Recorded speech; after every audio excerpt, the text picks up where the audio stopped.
Okay, so spreadsheets are something that you're going to be using both in Year 11 and the Year 12 curriculum, but also something that's useful in life, so they're a good idea to learn.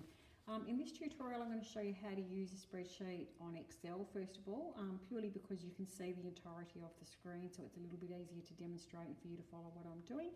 And the formulas work pretty much identically, with the odd exception in the class pad. So if you know how to do it in Excel, you'll be able to transfer that skill onto your class pad with just a couple of extra tweaks.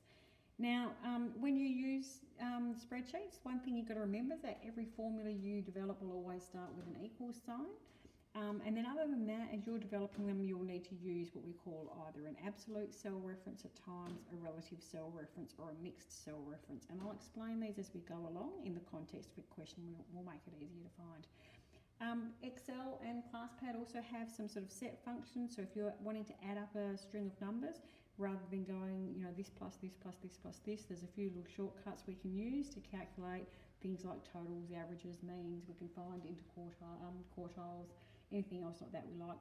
Generally the spreadsheet will allow us to do that very easily. So I'll show you a few of those things as well.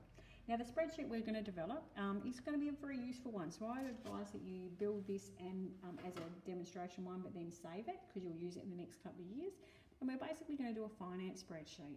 So in any finance question ever, there are only 4 things that can ever change. The principal, how much money you've started with, the interest rate, which we're going to call R here, the compounding frequency, so how often it's compounded per year, and we call that N. You might remember that from your compound interest formulas in the past. We've called that N. And the payment, so you're either going to have a debt and be paying it off, or you're going to have savings and you're going to be adding to those savings, and so that allows for you to either put money in or take money out. In this case, we're going to do a scenario that's going to be a debt, so we're going to be paying off a loan. Now, the other things we need in our spreadsheet, across the top here, I've got a column for my time. If I'm paying my loan down monthly, then my time's going to be in months. But if I was paying it in weeks, that time would refer to weeks. And so that can be a fairly fluid thing depending on the question. The start balance is how much money you've got at the beginning of that month, or whatever time period you're using. Interest is how much interest you're going to be accumulating in that time period. Payment is the payment you're making in that time period, and the balance is the balance at the end. Balance is as the name suggests, the balance at the end. So that would be equal to my start balance plus whatever interest I've accrued on that debt, take away whatever payments I've paid off, and that's going to give me how much I owe at the end. So let's set this up. So first of all, now these first 4 cells in the top, they are going to be what we call an absolute cell reference, because they're the 4 numbers. When I read a finance question, I'm just going to fill in the details that they tell me, and then I'm going to make reference to those in my formulas afterwards. But they will always be absolute references, because that principal is always going to be in that top spot and it's never going to move. And that's what an absolute reference is. So it's a reference to an individual cell that will not shift as I copy the formula. Same with the interest rate, the compounding period, and the payment. Now, time is going to be the first formula I'm going to show you. So for time, as I say, in this case I'm going to say that we're paying, let's say, monthly, but it doesn't matter what it is. For time, I'm going to get you to write in the first number as just a 1. So I've got 1 as my first month, let's say. And then I want these numbers to go up one at a time. So I could type in 2 and then a 3 and then a 4. But if this is going on for years, then I'm going to be there for a month of Sundays, and it's just inefficient. So I'm going to show you the first formula demonstrating here. So once I've typed my 1 in, I'm going to use what we call a relative cell reference. So every formula starts with an equals, so I'm going to type in equals. You can see the equals is there, and you can see the equals forming up in the top corner here. So equals, and I'm going to tap on the cell above, okay? So that is my relative cell reference. You can see in the formula here it's saying A7. There's no $sign showing that nothing is locked in, and that's going to be moving at the moment. Whatever my previous number was, I want to add 1 to it. So I'm going to type in a +1 and then hit my enter. And you can see here it's picked up that previous one and it's added 1. Now to copy that down, I click on that cell and then drag it, and you'll see that this box here extends with my dragging. So I'm just going to drag that down to however many I want, and I could drag it quite far. In an Excel it will drag quickly. I can also pick it up in that corner and drag, okay? So there's lots of options, but that will go down quick. Now I actually didn't want to do that because it had a little funny symbol I'll show you later. But anyway, drag it down, and then Control D will copy your formula downwards. So if I now clicked on the next formula, you can see here it's now picked up the 1 above still, so it's now picked up the A8 and still added 1. If If I go down again, it now picks up the next one, A9, down again, A10, and so on. So every time, this is the idea of a relative cell reference. It's picking up the cell before, wherever my cursor is.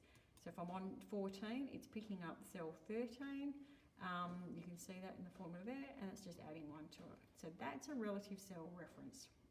And as I say, if this was in fact going to go on for a long time, I can just copy that down, Control D, and it will just carry through without me having to type all those numbers in.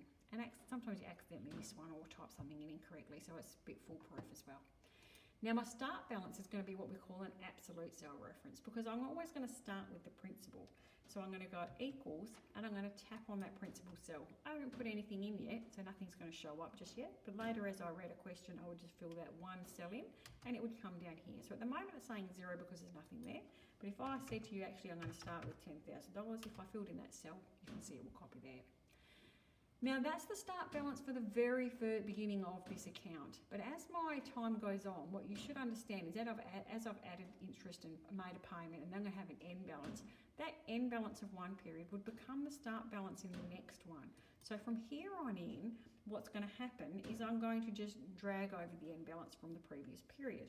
So this is again going to be what we call a relative cell reference. So I'm going to go equals, and I'm going to tap on that end balance, which doesn't exist yet, but it will in time. Okay, so if I do that, that's going to mean that this is now picking up the cell, which is one above and 1, 2, 3 across. So I can copy that now. If I click on that cell and drag it down, and you can see this drags quite quickly in Excel. It won't be quite so fast in your class pad. If I go Control D, at the moment they're all zeros because there's nothing in there, but that will fill itself in, or populate itself. This is the language we use once I've got more information in. And if I clicked on each cell, you can see the formula there. You can see that each time it's going to pick up the next one and the next one. So it's always the one that's 1 above and 3 across. You can see when I'm in this cell here, it's going to go up to the E10. And there's my E, there's my 10, okay?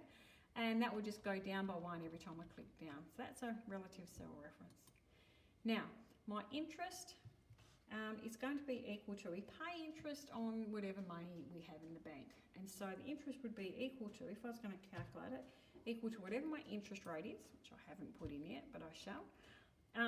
I need to use my interest rate as a decimal. So here I'll probably just type it in as a decimal, but if you don't like to do that, at this point you could type in divided by 100 to make that, so maybe we'll do that. A lot of you don't like to put your interest rates in as decimals or you mess it up. So that's your interest rate, okay, as a decimal. And that is going to be what we call an absolute cell reference again. Now, this one, because I'm going to wind up copying this formula down, I need to lock this cell in. Initially, I'm not going to, just to show you what's going to happen. I didn't need to do that with the principal because I only was using that in that one cell, and thereafter I was changing that formula. But here I am. So here I'm going to need to change that. As I say, I won't do it initially to show you the error that will happen if you forget to do it. So I'd get my interest rate, and I'd be timesing that by the balance at the start. And again, this one here, the start balance is a relative cell reference because that's going to roll. Each time as I do the next month, I'm going to pick up the one before, so I do want that one to roll. But the interest rate's always going to be located in that one cell. It won't roll, so it needs to be absolute. So I'm going to do that initially, and I'm going to hit equals. Now, nothing, of course, is shown up because I've got no numbers. So what I might do is put some numbers in there. So let's say I had 4% interest. I'm going to put it in as a whole number because I've already put the divided by 100 in my formula. I'm going to say we're going to compound it monthly, so I'm going to put a 12 in there. And I don't need a payment yet, but I'll put one in later. So let's say we're going to pay off $250 a month on this loan. Now, if I copy this formula down, this was our interest one, and I haven't made those cell reference changes yet. So I'll pull it down, Control D again, and you're going to see I'm going to get all these sort of error sort of messages. And I've only got one at the moment, but that's because I haven't filled in the rest of the spreadsheet. Now that's because what it's done is here, you can see my initial formula said that's going to pick up this interest rate, divide it by 100 to make it 0.04, and then it's times it by this balance at the start here, this B7. When I copied it down, you can see now what it's doing is it's picking up B3, which is in fact not my interest rate at all, but the compounding periods. It's divided it by 100 to make it 0.12 and times it by the balance before, which is why we've got the 0 and not an error. As I come down to the next one, it's now picked up B4, which was in fact my payment and nothing to do with my interest rate, and so on. As I come down to the next one, it's picked up B5, which is 0, okay? And as we get down to 6, it's actually picked up this start balance title, which is a word, so it can't do anything, and that's why it's given us this value message. Now, what we needed to do, before we copied it, was to lock this cell in. This B2, so anything in this range here are going to be locked in. So this B2 needs to be locked in. So what we need to do that is to put dollar signs in front of the B and in front of the 2 is what I'm going to tell you at the moment. We actually only need to put it in front of the 2 because putting a dollar sign in front of something locks in either the row or the column. By putting a dollar sign in front of both, I can do that here. That one cell is never going to move. So here, neither my column or my row could roll. Because I'm never going to copy this formula sideways, I really only needed to lock in the 2 because that's what is going to roll is the number. So you can see, I'll do that now just on that one. You can see that I haven't copied it down yet, but you can see here that each time I go down, the B never changed anyway, but the number 9 or 10, 11, whatever, the number did. And so that's why I didn't really need the dollar sign in front of the B, but I've put it in there just to show you how we do it. And it doesn't hurt, it's not going to affect it. Now I want to copy that down, so if I pull that down, I'm still going to get zeros because I haven't filled in the rest of the sheet, but I won't get the error messages anymore, okay? And it will fill in as I put in more information. Now my payment is going to be locked in as well to this number here, so I'm going to go, that's assuming I don't change my payment, so I'm going to go equals that amount, and typically your questions they won't. And again, I need to lock that in. I'll show you again what's going to happen if I don't. So if I don't, when I go Control D, you can see here, next one it's picked up at 0 because it's just rolled that down, and it's actually got this start balance title and so on because it's picking up all this stuff, which I don't want it to do. So when I'm in here, I need to lock in at least that 4 because I'm copying the formula down way, so it's the number, it's the row that's going to change. So I do that, and then I do my copy down. So I'll drag that down, Control D, copies that down. And you can see here, if I follow the formula, as I press my down arrow, so my cursor's moving here, that cell reference is never changing. So that's the absolute cell reference. My end balance is going to be all relative cell references. So I'm going equals, and it's going to be equal to whatever my start balance was. I'm going to add the interest that I now owe on that debt. And I'm going to take away the payment because I've paid off a little bit of that money.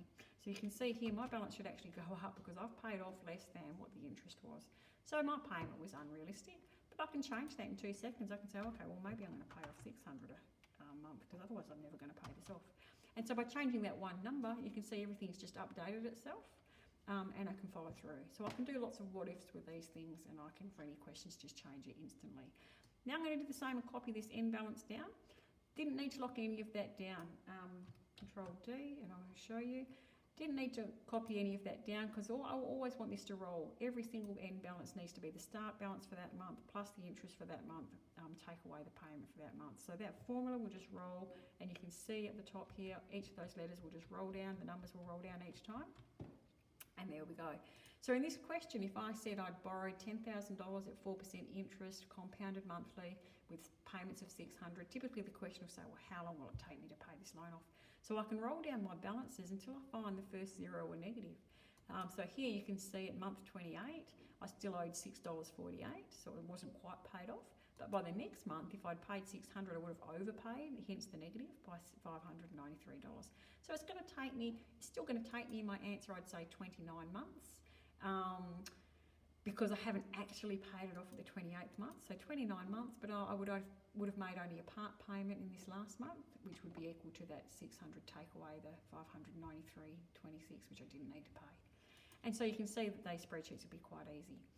Now, so that's basically how they work. I'll show you a couple of other formulas just out of interest. So for this example, you can see I only paid interest, I only paid the loan up until month 29. The other thing questions like to ask in finance is, well, how much interest did I pay? So here what I'm wanting to do is to add up all this interest. This column here shows me how much interest I paid each month. So rather than sitting here going this plus this plus this, which could take me a month of Sundays, I can do it by formula. So I'm just going to do that to the side here. Every formula starts with an equal, so I'm going to put my equals in. And in Excel and your class pads, there's a little function called sum. So it won't show up like this in your class pad, but it will here, so you can see, oops, if I spell it right. You can see it's got all these different sort of things, so it can do all sorts of stuff, but here we just want to sum it. So sum, I open a bracket, and then I drag it over the columns that I want it to add up. So I want it to add up, I was still paying it off all the way to here. So I just can literally just drag my cursor over the cells that I need it to add up, and then close my bracket and hit enter, and it would add it up. So I would have paid $6,806 interest on that loan. Same if I wanted to then add up, well, what was my total payments that I made. I can copy that formula across. Now, this would have looked better if I'd put the totals underneath, but because, you know, I've allowed for this spreadsheet to be used for other questions which might not end there, I've put it to the side. But basically, Control D copied down, Control R would copy to the right. So if I go Control R here, it's then picked up the sum of the same cell range, but it's gone into the D column, which was my payments. So it's basically just summed up all those payments that I made. So you can see I've paid $17,400 all up over that loan period, and that was on that initial balance of $10,000. So it's cost me nearly $7,000. The reason that this number is a bit higher than just the $10,000 plus the interest is because I've actually overpaid. So in actual fact, I would have modified that and taken that amount off because I didn't actually pay that one. But you can see there how you can copy your formula to the right, Control R, and you can drag over things to add things up or do whatever you like there. If I'd wanted the average interest, same sort of thing, I can hit equals. I can just start to type in the word. So I want an average here. You can see it comes up, so I can just click on it, or I can finish typing it in. Equals average, and it says from number 1 to number 2. All you're doing there is dragging over the range. So my average interest per month was, and I only want it for where I was actually paying it, which was from here up. So I drag over the range of numbers that I want the average for. Close my bracket, hit equals, and you can see there. So there's my formula, average. Drag over, so that's first cell, last cell that I'm averaging, and it says on average I paid. Well, that doesn't look right. If I double click on a formula, you can see that it goes back and tells me now what I've done. What I've actually accidentally picked up was the start balance, and so it's given me the average of those numbers. Okay. If I wanted the next one to the side, given that I know that, I can actually just copy that right. So Control R, and you can see that if I click on that, it's telling me the average of C7 to C35, and it highlights it so we can see exactly what we've picked up there. But you can see that the Excel has all these little functions, so you can play around with those. You can pretty much do all your stats functions in there. Watch it with calculating your quartiles and things. It actually does something a little bit weird there, and they'll come out wrong. But other than that, it's pretty smooth. Now, for any finance question, now once I've developed this, I could change it. So I might say, well, actually, I'm going to buy a car for $20,000, so I can change that. I might say, well, actually, my interest rate was 3.5%, so I could change that. I might say being compounded, I could change that if I wanted to. Let's just leave it. And then I might make my payment, say $1,000 a month. So I would just read my question, fill in those 4 numbers, and you can see when I hit equals that all my balances would change. And basically, I could do the same thing. When will I pay it off? I'd scroll down till I found my first negative value, and there we go. Okay, in the next video, I'll show you how to do the same thing, but on the class pad.